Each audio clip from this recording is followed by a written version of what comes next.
मी अध्यक्ष महोदय, पंतप्रधान नरेंद्र मनमोहन सिंग जी आणि वित्त मंत्री चिदंबरम असं म्हणा.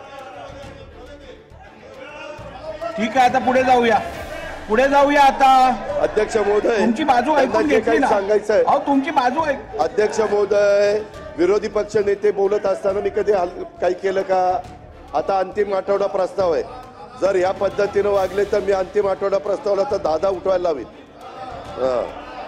अध्यक्ष महोदय, त्याच्यानंतर कर्नाटकाचं 23%, तेलंगणा 23%, अशा काही यांच्या बाकीच्यांचे कर्ज, केरळ 36%, पश्चिम बंगाल 37%, हिमाचल प्रदेश 39%, पंजाब 46%, अरुणाचल प्रदेश 53%. काय अध्यक्ष महोदय, हे कसला सावळा गोंधळ चाललाय? आपलं स्वतःचं ठेवायचं झाकू झाकू आणि दुसऱ्याचं बघायचं वाकू वाकू. काय चाललंय? जे सध्याच्या डॉलरचा दर आहे अध्यक्ष महोदय, $1 ट्रिलियन म्हणजे 82,94,000 कोटी रुपये.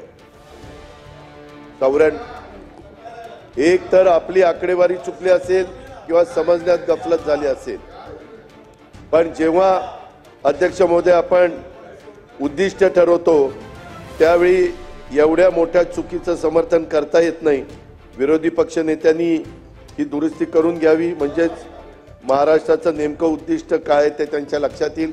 कदाचित ब्रीफिंगवाल्यांनी जरा नीट लक्षात ठेवा, कुठलेही आकडे देता त्यांना, नाहीतर परत चुकीचे आकडे त्यांना दिले ना तुमच्याकडेच बघतो आता. त्याच्यामध्ये अध्यक्ष महोदय, त्याच्यावर 42 केलं गेलं. मला असं वाटतं, शंका आहे माझ्या मनामध्ये की ते चुकीचं सांगितलं गेलं.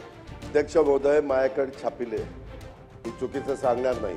त्यांनाच कोणाचा मेसेज आला ना त्याच शाण्याने चुकीचा दिला.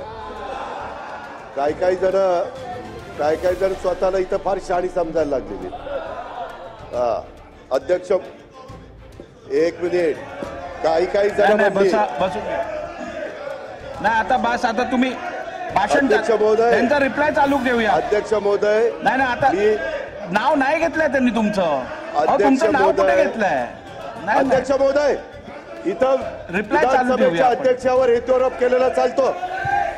विधानसभेचा अध्यक्ष महत्वाचा आहे का सदस्य महत्वाचा आहे? नाव नाही घेतलं असं रिप्लाय संपणार नाही. अध्यक्ष महोदय, मी आपल्याला म्हणजे जरूर ज्येष्ठ सन्माननीय सदस्य बाळासाहेबांना मुद्दा काढण्याचा अधिकार आहे.